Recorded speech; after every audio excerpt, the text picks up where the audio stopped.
Hey, what's up, everybody? This is Sisko.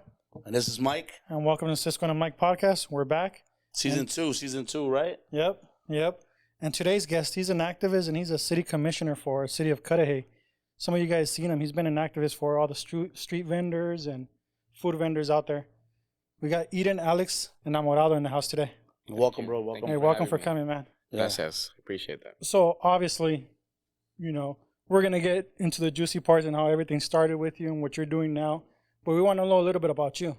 You grew up in Cudahy. You've been there your whole life mostly, right? Yeah. I grew up in Cudahy for over 30 years. I was born in Guatemala, though. Okay. My parents moved here when I was about 8 months. We moved to Clara Street, close to Salt Lake Avenue in 1989. And we've been there ever since. And, it's Cudahy. Obviously, a lot of people don't know where it's at. It's between East LA and Compton, off the 710 freeway. So it's like, it's not as rough as South Central, but it's not the suburbs either, So it's been a roller coaster, man, but, we're here. Yeah, it's right in the middle of all kinds of communities. I didn't even know it existed until you started taking me there. Yeah, Potreros. Yeah. So, like, Maywood, Bell, and all that, you have, like, all the Mexican influence, all the... Mamalonas and the cruising and all that shit. You go like... Hey, isn't that where you used to take me to Pacific Street? Yeah. That's Huntington Park. So it's not too far from there. Potreros, the I remember club. Potreros and shit because That was I a remember spot. a bunch of shit, yeah. So, yeah, like I said, everybody went there. I think they had bandas one weekend. The next weekend, they had Too Short. So it was all crazy and shit. So it was dope. Cool. Definitely one of those cool spots to go to. Yeah. But, yeah, man, so you grew up there. And then... obviously, what got you going? You were there. You grew up in kind of like the hood.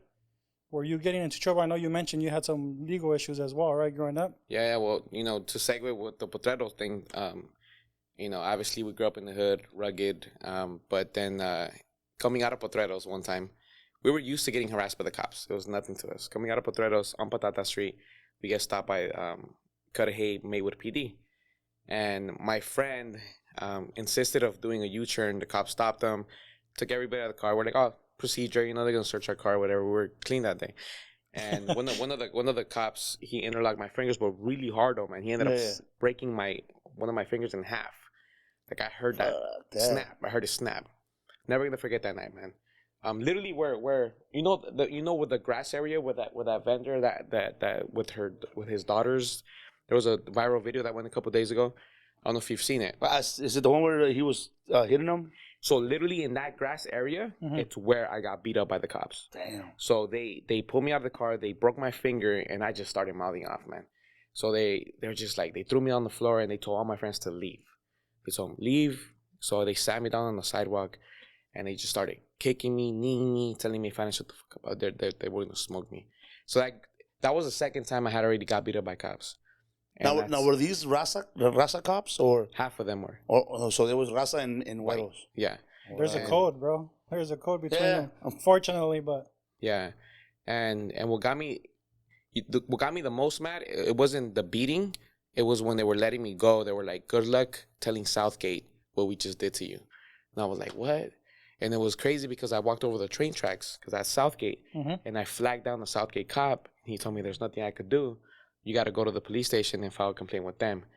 So I had to call my homie's mom, and then she picked me up, and she took me to the police station. Guess who was there? The same cops. The same fucking cops that beat me up, and they were laughing, bro. And I grew a lot of anger. Fast forward, I filed a lawsuit. I started joining the city council meetings. 6 months later, the whole police department got disbanded. Everyone got fired because apparently they were hiring bad cops from other cities. So that's when a spark flew in me. I never cared about politics. I thought that this was rigged, whether you were Democrat or Republican, whatever. But when I seen those little small changes, that's what sparked everything, to be honest. This was 2010. That's crazy. To disband the whole police station. Yeah. I mean, growing up, obviously, people that have seen our podcast, they know which one of both of us has been the one that's gotten in trouble, growing up. And it's not me. Obviously. So, I mean, I know how it feels like to get stopped for no reason and for police to fuck with you. I remember just the whole interlocking fingers things. I remember one time I got pulled over. Same thing. They fucking they hurt so bad, but you can't do shit. I remember they tapped my nuts so bad, bro. Like because they spread you, and they're searching you, but they're fucking hurting you, dog. Boom, right? Like, and you can't say shit, because the more you say shit, the worse it gets. I remember mouthing off one time too. Yeah, we had just gotten in a fight. We had like a little rumble, and sure enough, cops were called, and we knew we fucked up, but sure enough, they had us all lined up. I was on the floor with our fucking hands in the back. We were about maybe 15 or 16, and 15, 16 years old. And I remember one time, me being a little fucking asshole, I said, "Hey man, is this gonna take long?" And the cop goes, "What the fuck did you say?" And I said, "Yeah, man, I want to go home and watch the Wayans Brothers." And he got pissed, right? He said, "Shut the fuck up before I fuck you up and throw you in jail." And I said, "For what? I didn't even do nothing." He said, "I could make it look like you did." And when he said that shit, I was like, "Is he fucking with me?" And I never took the extent of what they can do. You know what I'm saying? It's like, fuck. Well, we didn't really know either. Remember, exactly. When we're young, we think that they have all the power. Obviously, now we know that that's abuse of power. So, yeah. But then that's one of the things, obviously, that in our culture we're scared of police officers because we don't know what our rights are in general. Yeah. So it's pretty crazy. So that's kudos to you, man, that you said fuck it. Thank you. That you took that and internalized that anger, and instead of you could have gone two ways. You could have either gone the wrong way about it, definitely, and you decided to say fuck it. I'm gonna fight them. I'm gonna fight them the right way. So that's badass. Definitely. Well, the city of Cudahy actually, they've been in trouble. Not just the police department, right? So like the whole city council. That same year. Was it the same year? The mayor was involved with. He was raided by the FBI. He had a bunch of corruption going on. Yeah, bro. That whole thing. That was a whole. Cudahy was just all fucked up. Cudahy is small, huh? It's because it's a lot of it's industrial / city / I don't know what it is. It's one of the most densest city in the country. Yeah, Maywood I think is number 7 most densest, and then Cudahy is I think 13 in the whole country. So it's just a lot of activity going on in a 1 mile block radius, compared to other cities. Because you could live in Texas and live in in a suburb, like not in the suburbs, but like in a rural area, and you could have like one neighbor in the next 2 miles or whatever. But this one you have literally 25 to 30,000 people living in a 1 mile radius. Yeah. It's insane. It's mostly by the Kmart and the Burger King area right there. Mostly right there. So that's crazy. Yeah, so that's where we grew up, and it was a nightmare, man. It was only that, like they would literally stand outside like 5 cops every morning on Saturday, just stopping people who weren't documented, taking away their cars. And now I love it, man. Even though the sheriffs were not perfect, they're pretty bad in South Central and East LA, but they've only had one incident in Cudahy. Other than that, you could literally just drive down Atlantic Boulevard. And so the sheriff's running now. Yeah, but they don't stop you for small stuff. It's just like kind of like it's amazing. I'll just tell you that compared to the way it was before. So soon after this happened to you, and they started dismantling the whole police force in Cudahy and the whole looks like the whole city council, right? Yeah. What was the first thing you did, or what was the first? I don't know how to say this. I guess event or rally or thing that you attended or created. What was the first one, and what was the outcome of that? Well, after I got beat up, we did rallies and we did community and council meetings and all that, right? But after they got disbanded, during that time I was a truck driver for a company in Vernon. So then I was on fire. So I was like, I could do something, right? So then there was a warehouse full of undocumented people, and then I fought for them.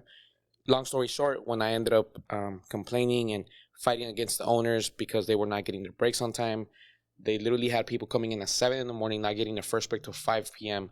And then, long story short, when everything was said and done, they started giving everyone raises and their breaks on time. And then from then on, I joined an organization to register people to vote.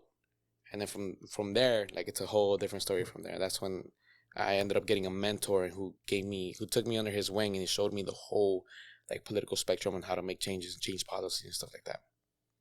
Do you work with any other organizations that already exist that were bigger at the time, like NALA or?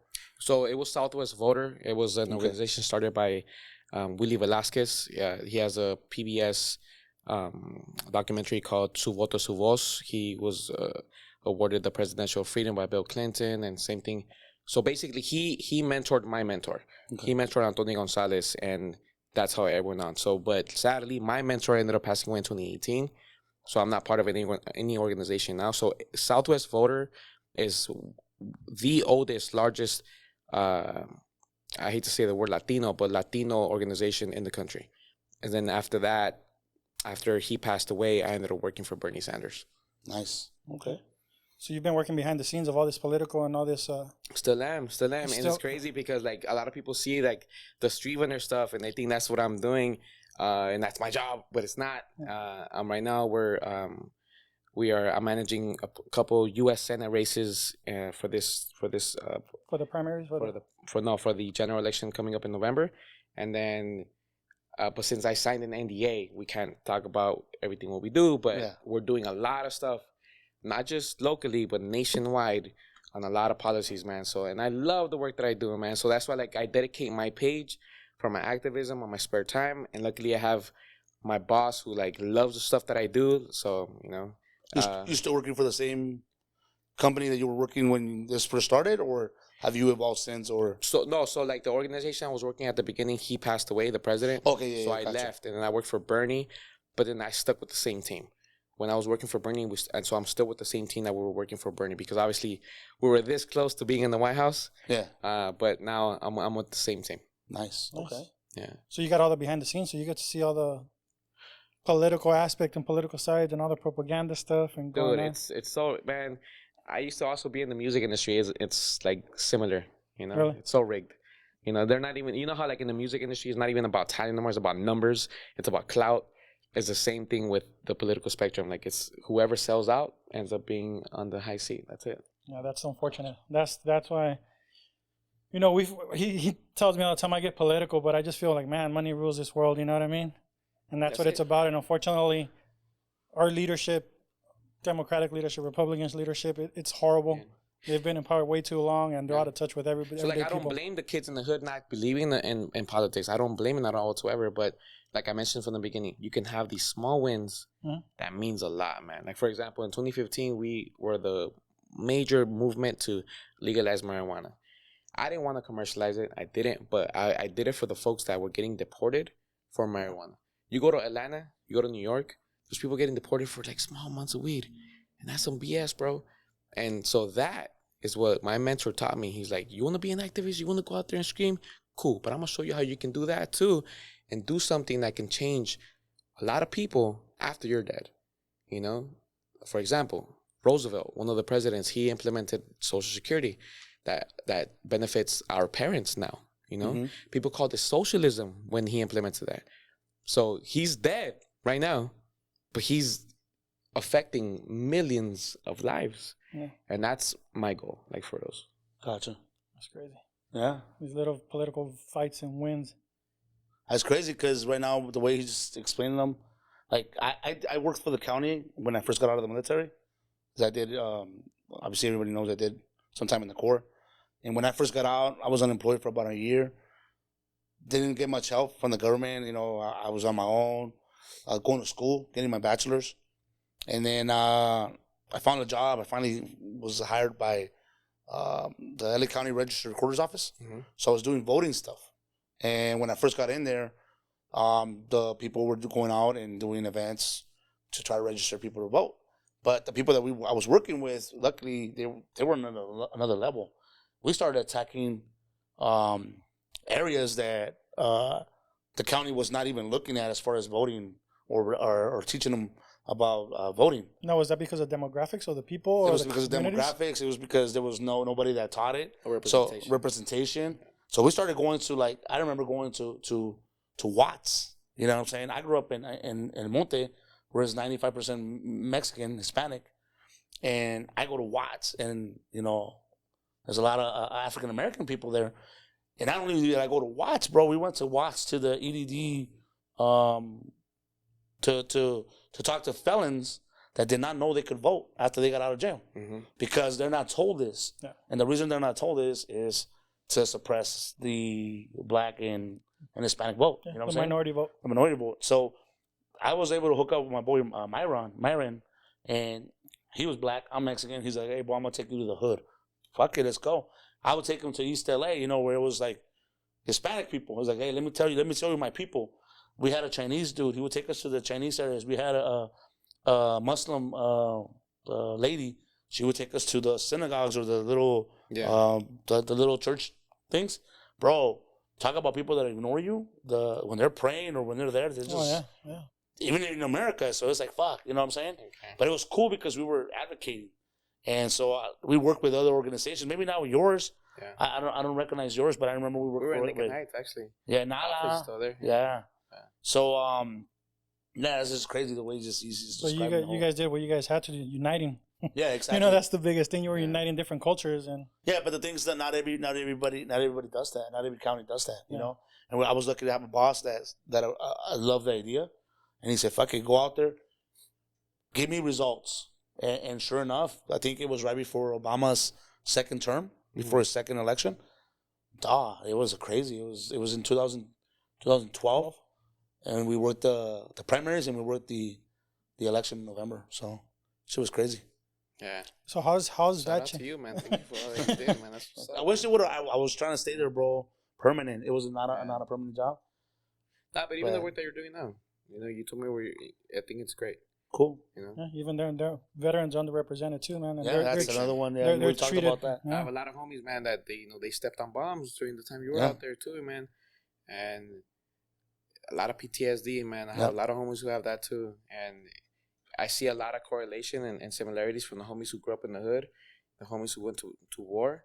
It's like the same thing. Yeah. We went to war in the hood, and then the ones who didn't go, they went to war out there. And someone went to war in both places. Yeah. Someone grew up in the hood and went to war. You know what I'm saying? Exactly. So it's Yeah, like they're that's it. fucked both ways. I have a And- homie from Cuddy. I grew up with him in high school, and then he doesn't have his leg. He's missing his eye. You know, my homie Josue. You know, and it sucks, man. It sucks that you guys went through a lot, and then I also have my cousins who went to Marines as well. You know, luckily they survived through it all. Yeah. They're U.S. Coast Guards now, but it's they use us as pawns sometimes. You know, but at the end of the day, like, we have heart. Yeah. So when you're out there, it becomes brotherhood. Like Yeah. I know that, but at the same time, it's just sad. And when we come back, it's where the government fails. Where it's just like, okay, we used you, now we don't. You know, so the stuff that you're doing, I think it's amazing because you're keeping them accountable. Yeah. Now let's get back to you because you're the main event here. You started doing all this political stuff. When did you get involved with the whole street vendor? What was the first time you recall? Well, actually, I think I saw that before after you did the Cudahy thing, disbanding police. You started doing rallies for the immigration, right? For the kids that were locked up that were being mistreated. Yeah. And then you moved over right now to what's seems like it's going on a lot now. Yeah, right? it's fucking crazy. Attacks on street vendors. So how did that transition? Are you just looking out? Is there specific things, or you're just looking out for the community, the Latino community, or? So it kind of started. To be honest with you, it kind of started when in my city council meeting in Cuddy, where we started having the Proud Boys come to our city council meetings and antagonize. There's Proud Boys here? No, they would come to our meetings in Cuddy. I'm pretty sure they exist in cities They're nearby. from Orange County. Oh. Yeah. And Torrance and all these other cities. So, and we had to come in defense, and it got crazy, man. 2015, it got crazy. There was fights. There was guns pulled out. People getting arrested for bomb threats. And basically, they want to defund our city because we're a sanctuary city. We were not going to cooperate with the sheriffs if someone was undocumented. Fast forward to that, Trump wins. And, I start joining all the protests. I wasn't the organizer of these big protests. I was I was playing a small part. And that's where, and it's crazy because my girlfriend was also, we look into our pictures. We were always in the same protest at the same time, but we never met. So basically I was against, the whole policy that Trump was doing. But at the same time, I was working on these organizations. I've always been doing this back end stuff that nobody knows, but at the same time doing my activism work. And basically, that's how it ended up. It skyrocketed in 2015 when these Trump supporters came in, and they came in hardcore, bro. And we stood our ground, man. So I was like, okay, you guys want to come to my city? So we organized, and we're like, all right. We started finding out where all these motherfuckers lived.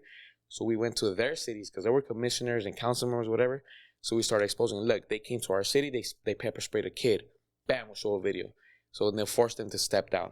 They would literally fire them. Like, it's not like we were just like, That's okay. fucking crazy. So we did a bunch of stuff because it's like, you guys want to come and snitch on us that we're not trying to cooperate with the cops. Well, then guess what? You guys want to be about following the law? You guys over here pepper spraying kids, getting fight with kids and stuff like that, and threatening kids. And then we're gonna take it to the legal level. You know, the politic game, it's a lot like the gangbanging game. It's instead of Crips and Bloods and Sureños and Norteños, it's the Democrats, Republicans, Socialists, and Conservatives. And then instead of them shooting you or killing you, you go into they try to destroy your character. They wrote blogs about me, bro. Convicted felon who's now a city commissioner, making me seem bad, bro. Like I thought my shit was done.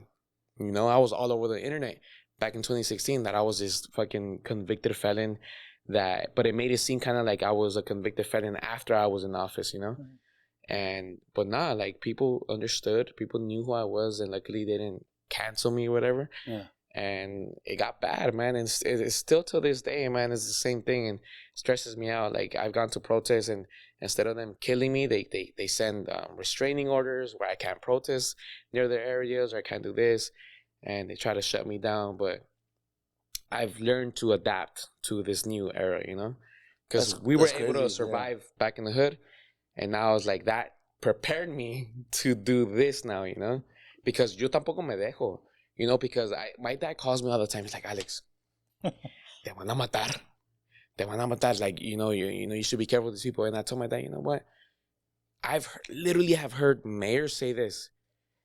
Maybe you should think about voting on this. Telling other mayors, man, maybe you should think twice about this, because if you vote against the community, Enamorado is gonna come after you. And that's when I was like, have you ever seen Breaking Bad? Yeah. When he goes, when the wife is telling him, you know, you're in danger, he goes, I am the danger. You know? So it's crazy, and it's a beauty of it where now I'm like, I love it, man. I love that these mayors fear me. Gotcha. Because I see all these mayors, man, and if they do something fucked up, they're like, oh, man, I'm going to lose votes if Enamorado comes after me. So I'm kind of like keeping them in line, because it's like, you know what I mean, right? Yeah, I gotcha. Now, that's fucking crazy, because I for a long time, I grew up thinking the one way, right? Obviously, you think, fucking attacking, blood in, blood out, you know, because Blood in, Blood Out is my favorite movie. Fucking attack them, revenge, right? But that's what they expect of you. Yeah. And it hit me. I mean, you gotta attack them the same way they attack you. And in this case, the political structure is the way, and it doesn't have to be political. I mean, like I had a thing with a supervisor. What the fuck was he? From a school. He's the fucking principal. A principal. He had some shit with my brother-in-law when he was still in high school, and he literally yelled at my wife. Like, my wife went to say, hey, what's going on? My little brother. That's her brother. But my brother this, and that. And my wife calls me, like, hey, man, me gritó. My wife at that point, she didn't have her papers. She was still legal. So, no sabía ella like cómo defenderse o lo que sea, right? And I was like, who yelled at you? What? We went, and I told her, like, he expected me. En ese tiempo, había salido a trabajar, tenía mi corbata, estaba bien vestido. And he expected me to go off on him and say, bitch, blah, blah, blah, blah. And I told him, like, hey, bro, excuse me, sir, you just talked to my wife and you told her this and this and that. I said, look, I'm going to go to the school council, and I'm going to report you, because what you just did, it was illegal, this and this and that. And he was like, what the fuck? Now, did I feel like a bitch for not like calling him out? Yeah. But I knew that's the only way to calm his shit down. Mm-hmm. Guess what? He calls up my wife, apologizes to her. Sorry, ma'am, I didn't, blah, blah, blah, blah. I was like, see, that's how these motherfuckers need to be attacked. Because if you attack them ghetto, the way that they intend, that's what they want. That's what they want. Like, and that's how we lose. So, you're right. You got to attack them their way. The game changed. Yeah. The game's changing. It's not that no more. Yeah. But that's where we have to keep each other in check. Like, if I'm about to make a mistake, you guys be like, no, homie, don't do it that way. Do it this way. Yeah. And that's how we're going to evolve in the game. Otherwise, we're going to continue to lose little battles and shit like that, too. But, I'm sorry, go ahead. Well, no, I was going to say, like, and when these people, whether you're a politician or these racist gym owners that do some messed up things to our people, they would rather be dead than to be the laughingstock of the society, where there's people you can't even come back to the city no more. People run you out, yeah. That's lovely. That's shame. That's crazy. I lost my train of thought what I was going to say. Sorry. It was going to be something like that, man. I don't know. So How do people go about now, like calling you like for the vendors stuff? Do they did you give them a number to say, hey, call me at this place and I'll show up for a rally, or is it just based on Instagram? Like you just grew up in popularity where everybody just like contacts you and tells you, hey, we got discriminated against, or this happened in our neighborhood, or do you find out by a third party? How does that happen? Half and half. So now, like I've been like, so for example, like, if I'm driving wherever I'm at, right, I stop by and give them a couple like, self-defense equipment stuff. I get their numbers down. So, for example, if I hear about something like, hey, someone got attacked on Florence and Atlantic, I'm like, okay, I know all the vendors there, so I call them up. They get me in contact with the victim, and then most of the time, it's people already sending me messages of who they are, or hey, I know this. Like for example, in San Pedro, there was a homie that I knew that knew the guy who got killed, so he hit me up like, hey man, I knew this guy. I got the wife's number. Here we go. So it's. I became friends with, for example, I became friends with Sean King about like 3 years ago, and I used to always wonder how this, like I would see like a black person, right, get beat up by cops, and like literally 2 hours later he's already in contact with the family. I'm like, how the fuck this guy does this? Like, what the fuck?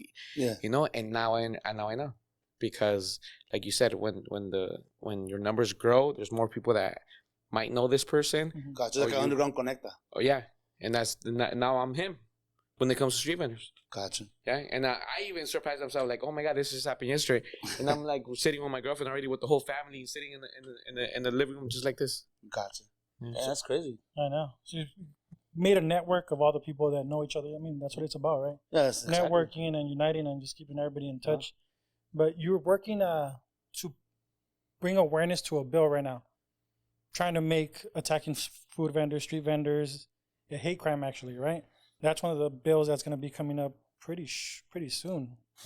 So the new bill on the Senate is going to be to streamline permits being easier for them. Okay.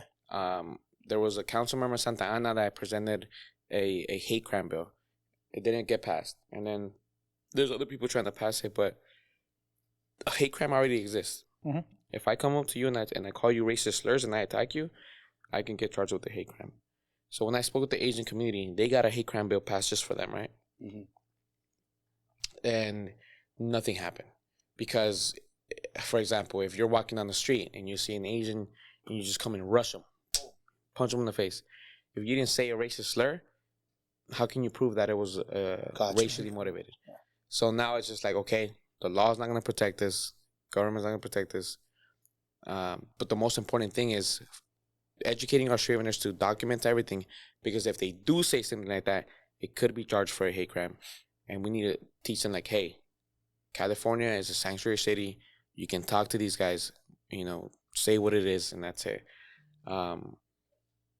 That's about it. Yeah. I think that's the next step, dude. And in all this, in our community, it's bringing awareness, educating on, like we talked about, the rights that we do have and that people have, especially California. You know what I mean? Yeah. Being a sanctuary city, being such a huge population of immigrants. Yeah. Yeah. So, I mean, I don't want to miseducate people. Unless you're living 100 miles close to the border, you could be like, you could just be walking down the street and they could ask you for your papers. Yeah. So anything above San Diego, all the way to San Francisco, you can pretty much be safe. Yeah. That's crazy. Yeah, I knew about that because I used to live in Fallbrook. And you know how they have in San Clemente, they have the stop? The stop sign. Yeah. I think that's the 100-mile mark. It is. But a lot of the people that go to like El Paso, they take the buses and they take the southern route, and they're always stopping. Being harassed. Yeah. It's fucking crazy. Yeah. But so what's the next step for you now? I know you're working on that. Is there anything else you have coming up or rallies that you guys are trying to set up? So, I'll give you guys the exclusive. This new Senate bill that's going to make permits easier for vendors, it's going to get passed. But there's also this bad one that makes it, you're going to be criminalized if you don't have permits, but it doesn't come into effect until 2029. So that's giving us 7 years for us to make them legit. And I'm learning a lot from guys who have been doing this work longer than I have. For example, my friend Richard from Revolution Cards and Matt, they were pretty much doing what I was doing, but for food trucks. And he educated me. He told me, Edin, like, when you're an activist, you have to have an expiration date. you can't be doing this forever. Like we were doing this back then. Food trucks don't really get fucked with no more, right? So that's what they're teaching me to do it for street vendors, right? So basically, this bill is gonna make it easier for them to get their permits. It's gonna open new doors. A lot of people that don't want to sell in South Central, now that if they have their permits, they can go sell at a safer neighborhood or wherever they feel comfortable, you know. And so basically, now I'm on a mission to have an expiration date for this. You know, this has to stop because I've been doing activism for 13 years, and these past 2 years, the street vendor stuff has been taking over me. Where I will show you now right now. Everyone in Cudahy that have been knowing me for all my life, they're mad at me. All the activists in Cudahy, they're mad at me. They kind of feel like I forgot about them. But Cudahy is safe right now. There's nothing crazy going on. We stopped a school from being built on toxic land, all this stuff. And they might feel like I abandoned them, but there's no emergency right now in Cudahy. There's an emergency with street vendors right now. And I can't just be biased. I'm like, oh, I'm sorry. Where do you live? Oh, you live in Huntington Park? I can't help you. Only if you live in Cudahy. I can't do that. So, you're talking about the activism and then the food trucks and the street vendors. And we were talking about bringing awareness. I think another important thing that you and I were talking about is kind of bringing awareness to the mental health situation, especially in our community, and the stigma behind it. I know that Mike and I have brought it up, and we've talked about it, and how growing up feeling depressed is like, you're just weak, like, oh, no chingas, esa madre no existe, or no, ¿cuál deprimido? Unos chingadazos y se te quita, or something, you know what I mean? So it's definitely something that needs to be brought up. Culture's always downplaying it. Yes. It's like they don't want to admit that mental health issues exist in our community. Yeah. Especially people like I said, I'm first generation, right? I was born here, but my parents came from Mexico. So to them, it's like they don't believe in that shit. It's like, you just get out of it, like you said. I mean, even now, I still talk to my mom something about it, and she's still like, ¿a poco crees en eso que es nomás alguien es débil de la mente? But again, your mom is... Yeah, she's old school mentality from the old school, rancho. came from rancho. So how do you feel about mental health? Like, what type of... what do you think about that in our community? I mean, in my family, we learned it the hard way. My brother was very... he was a go-getter. Very focused on what he wanted. He was always number one in everything. First homeowner of the family, first college graduate. And it came to the point, I'm not going to blame my family, but just the stigma where like, amárrate los pantalones y vete a trabajar and, ignore it, like whatever, it's weakness, like you said.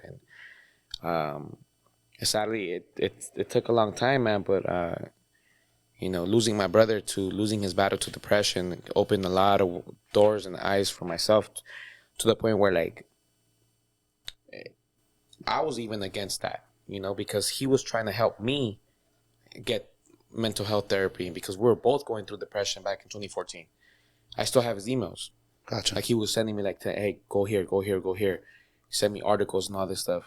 And that's what a big brother does, right? Yeah. Like, you could literally be dying, but you're, like, telling your little brother, like, this is what you need to do, So when he passed, I went in and I was the first family member. Till this day, I'm the only family member in my family that has ever gotten professional therapy. And I did it for 2 years. Not only did I do it for myself, but I did it for my kids too. And it helped me a lot, man. It got me ready for this, where I'm at now. Like, you could literally strip me from everything I own. You could take my kids. You could take my family.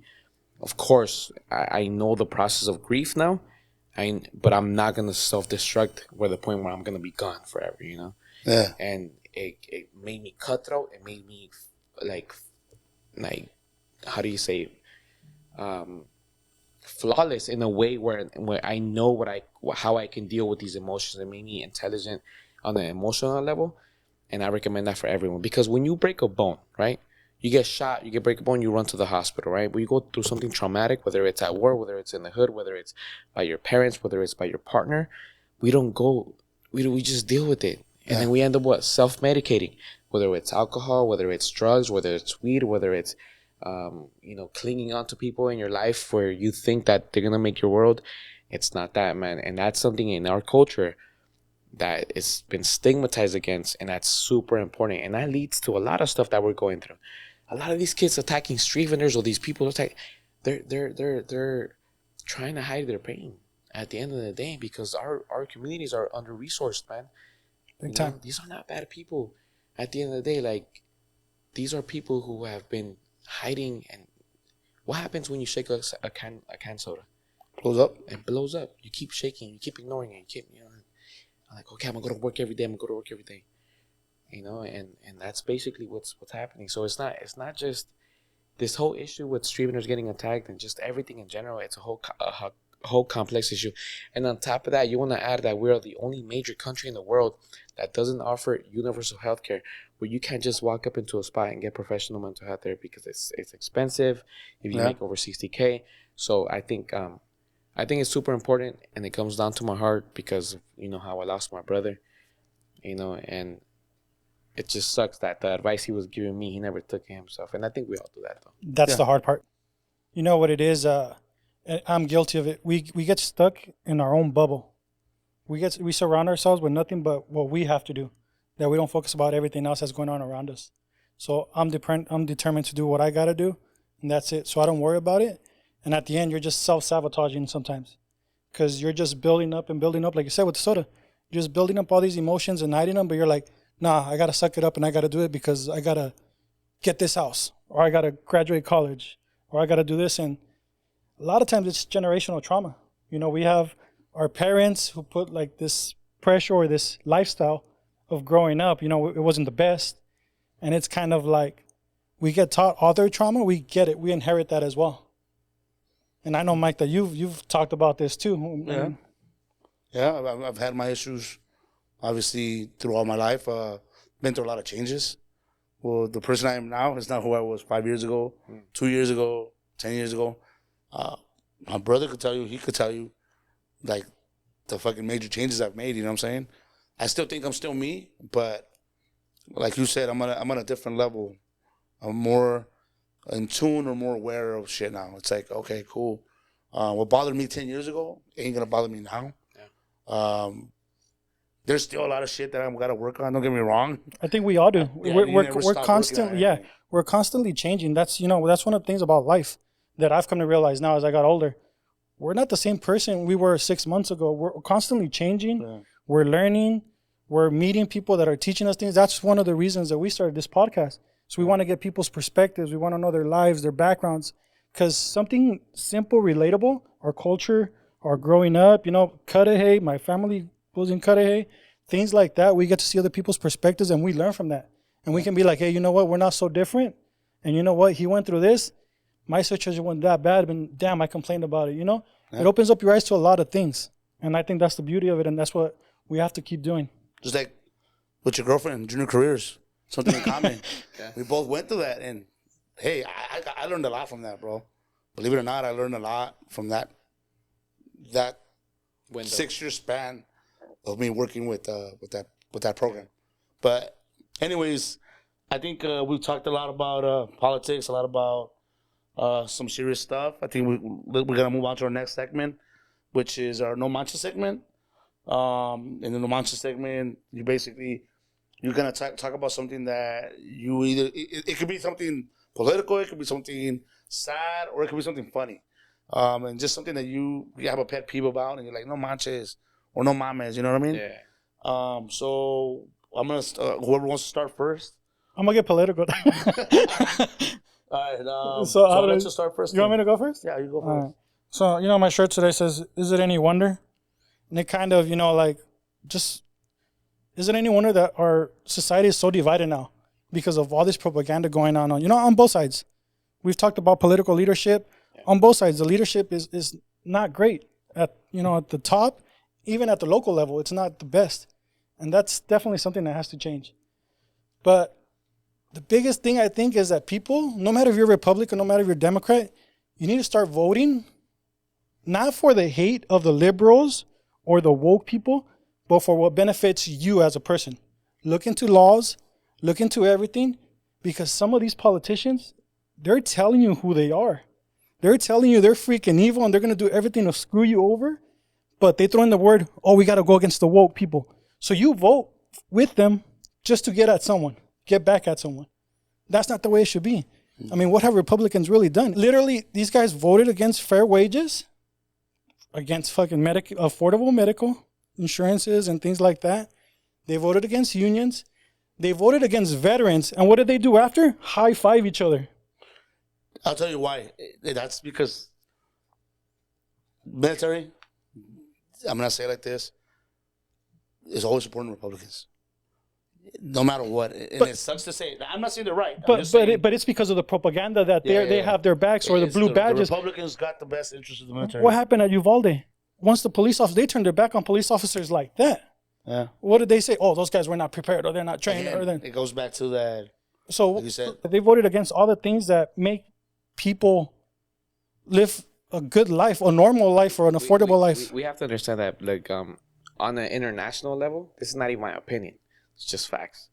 On an international level, both Republicans and Democrats are both right-wing parties. Oh, yeah, big time. They're both capitalist parties. I don't understand why. I understand Democrats, they fuck up a lot. And when it's just like, okay, you're going to go from bad to worse. I call them corporate Democrats, bro. And then why not go towards more left? We don't have a left-wing party here. We don't have a party. Like when they implemented the firefighter department, they said it was socialism. Like, firefighters, if you're a bum living under the bridge, right, they go and put the fire out. If you're Kanye West living in Calabasas, they'll put the fire out. They are literally for everyone because it's paid by taxpayer money. Republicans and Democrats give corporate welfare to all these rich people, right, who don't pay no federal taxes. And guess what they do with these trillions of money? They throw these trillions of dollars into offshore accounts in Italy, and we'll never get to see it again. Instead of paying people better, because the trickle-down theory is a hoax, instead of paying them better, that it's actually going to go back to the community. We are the only country that has the largest wage gap in the world, and that's what's going to be our demise.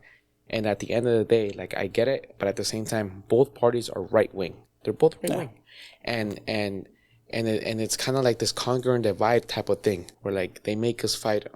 Instead, it's just like, it's funny because when they call the work party liberals, but like liberals are trash too compared to the Republicans and conservatives, but they're both right wing.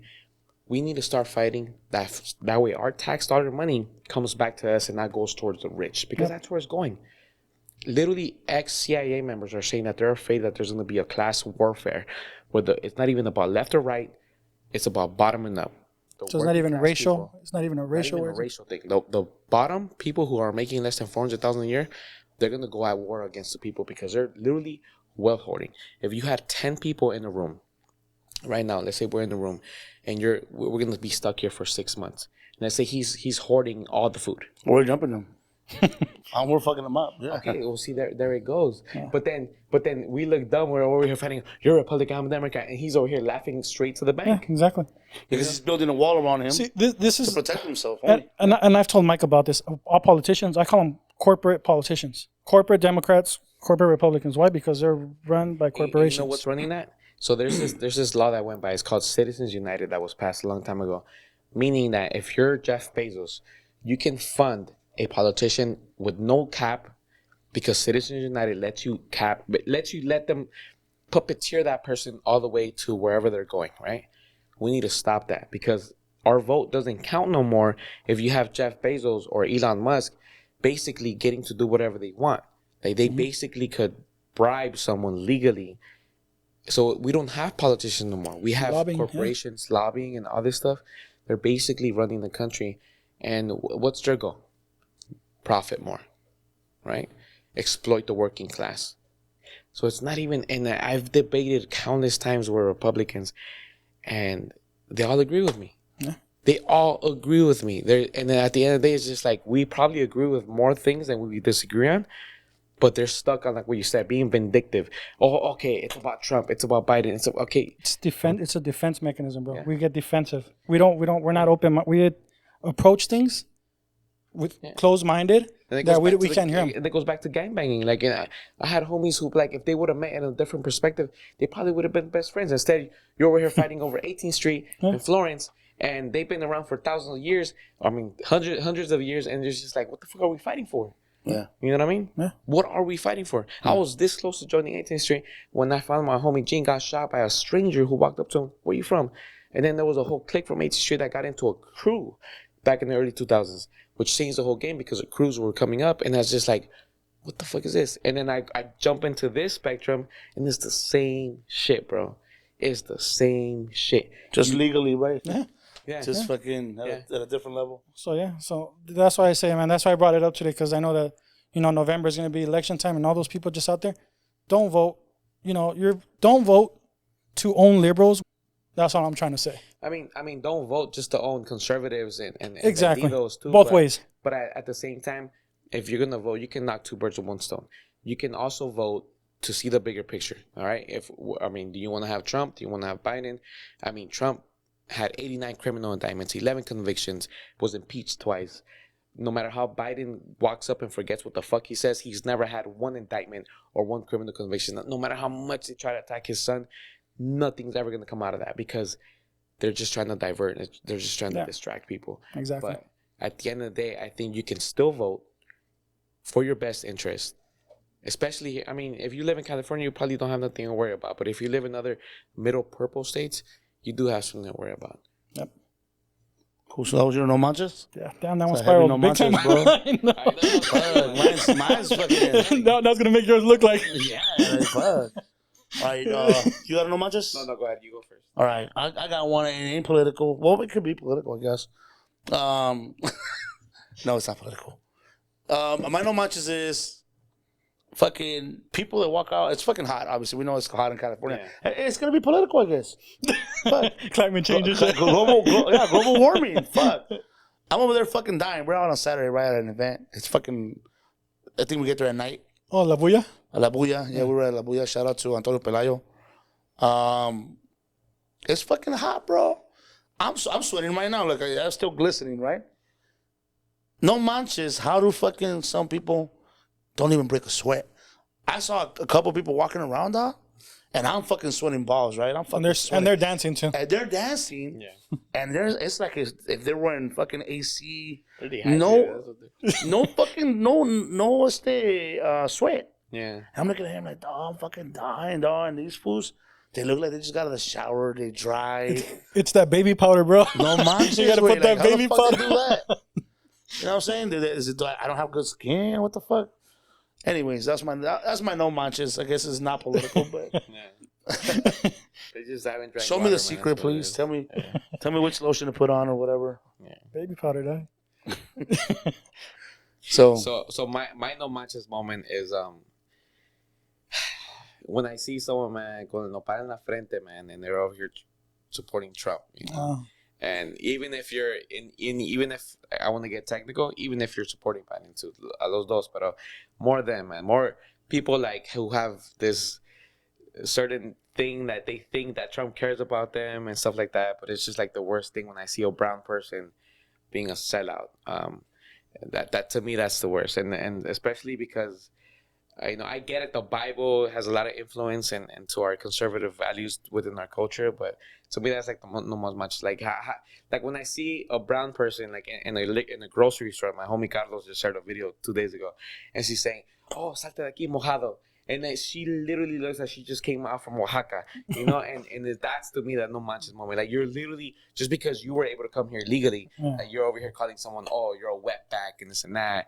I mean, we just came from San Diego not so long ago. This guy looks like the same thing, man, and he calling indigenous women wetbacks, you know. And then we showed up twice, right? He ended up running away like a little hyena, you know. So to me, that's the no manches moment. Like how can you be self-hating to the point where you're like honestly calling people these words, these racial slurs, and that it hurts.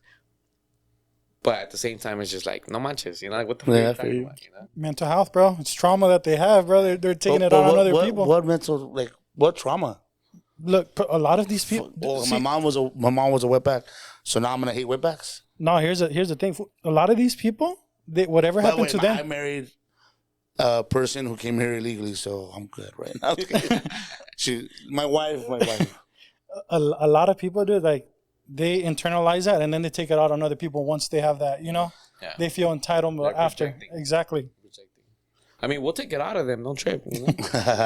Yeah, that's a no Manches. I mean, the whole thing. I've had my run-ins with that. Even like going to the store, like fucking. I live in Redlands, okay? You know where Redlands is at? Yeah. It's probably one of the most fucking racist cities around here in Southern California. Aside from Orange County, right? Orange County has probably more racists than San Diego. I live in Redlands. I bought a house there because I was working over there in Loma Linda. And I said, fuck it, it was cheaper, right? I couldn't afford freaking LA. And sometimes I go to I put my basketball shorts on, just a whatever shirt on, right? And I go to the store. And yeah, I get those looks. Even from Raza that lives there, that grew up there. And it's like, they'll talk to me in a certain way. And as soon as they found out I'm a veteran, the dynamics kind of change a little bit. And I don't like that, because it's like, okay, yeah, thank you or you're welcome for my service, because that's what they say, thank you for your service. But it shouldn't be about that. It should be, just treat me the way who I am, you know what I mean? Like as a person, as a like human. As a person, yeah. But yeah, I get the looks, I get the because I know I look Hispanic, so they fucking look at me in a certain way. So I agree with you. That's a no Manches. Yeah. So fuck you guys. Yeah, it's funny. We were in Upland, and my girlfriend was like, man, I love this city. She was like, no, you're gonna hate it. I was like, I expected from white people, okay, to be racist, fly the Confederate flags, whatever. And then I started having these run-ins with Raza, man. Yeah. Who were like fucking racist. And I'm like, what the fuck? You don't see that in Cudahy, you know? Yeah. You don't see it in the park. And now I'm like, fuck this place. Yeah, it's a lot of lack of education, or lo que sea, man. But like, como te digo, like if Democrats are trash, don't go to worse. And like, there are two right-wing parties. Like, there is a better answer. And maybe 100 years from now, we can finally find a party that can bring back our tax dollars back to us, because they're not treating veterans right. They're not treating the working class right. This political system is being catered to the rich. Yeah. That's it. Yep. Cool. Exactly. So, moving on from the No Manches segment, we're going to come up on our last segment where we ask our guests to give some words of wisdom.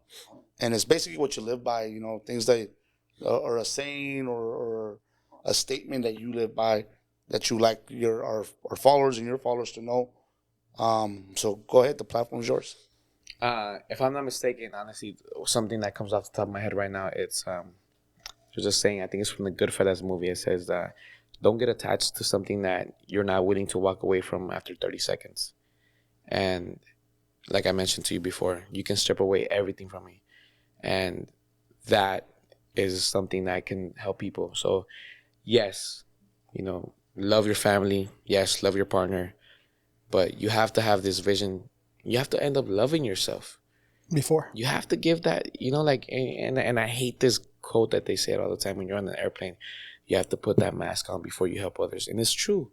It is true, because if you can't help yourself, you can't help others, because you're going to end up, limping, and you're going to end up tearing them down too, at the same time. So that's something that has helped me. So at the end of the day, have respect for yourself, love yourself. And there's a thin line between narcissism, between loving yourself. Because when you're a narcissist, you think you're better than everybody else. But when you love yourself, you give yourself the respect, not because you think you're better than everyone else, but because you know that you've grown so much that you owe it to yourself. And because you're constantly trying to be better than the person you were. And I always say this, if you're not embarrassed by the person that you were either 2 to 5 years ago, you're not growing enough. That's it. Nice. That's a great perspective. Looking back, it's a good one. It's a good movie too. Yeah, it is. Yeah. Classic. Yeah. But, all right, man, we want to thank you again. Thank you, guys. What you're doing, we appreciate that. We've talked about that before. It's been a No Manches that we've brought up, people that attack street vendors or curse them out or just treat them a certain way. Like at the end of the day, we're all human, and, we need to start being more active and tell people how they can actually go to rallies and do all that. Oh, yeah, and I'll say really quick. So if you want to get involved in your community, for example, if you live in Redlands or if you live in Baldwin Park, right? Twice a month, there's a city council meeting. Everyone is allowed to join. You have 3 minutes to speak. You have the same power as a mayor and the council members. All you got to do is show up. If you see, I don't care if it's holes in the road, or if you see whatever you're complaining about in your city, you join the meeting on Tuesday, You get to talk for 3 minutes. The mayor and all council members are going to have to sit there and listen to what you have to say. And once you're in those meetings, you're going to meet a lot of people who are well-minded, likely people who think just like you or whatever. And that's how you can get involved. Join those council meetings, because a lot of mayors, if you see something in your city you don't like, but if nobody's joining the city council meetings, the people are in charge are going to be like, well, no one's complaining about it. You know, Just keep doing it. the squeaky wheel gets the oil, right? Yeah. And that's how you can get started to get involved in community. Just join those meetings. 2 times a week, you get to know what's going on, because they do a lot of things during those budget meetings that they end up funding cops 70% from the funds, instead of funding the libraries or after school programs and stuff like that really make a change in our cities. Yeah. So like I said, whatever city you live in, Google it. Whether it's Cudahy, all you got to put is City of Cudahy council meetings. It's going to be on the second Tuesday of the month at 7 p.m. And now it's easier now, because you don't even have to go in person. You can go in person, or you can actually do it through Zoom. You raise your little hand and you get to talk. And that's it. Gotcha. Yeah. Cool. Yeah. Well, there you have it. Thank you. Thank you. Again. And we hope that you reach success in everything that you were trying to accomplish. Likewise. And hopefully when you do reach the top, you come back and see us again. Maybe when you're president. So, but for real, I mean it well. And thank you. Yeah. No, like I said, thanks again, man. And I know I definitely want to get out there and start supporting and helping out more. I need to start doing that. Yeah.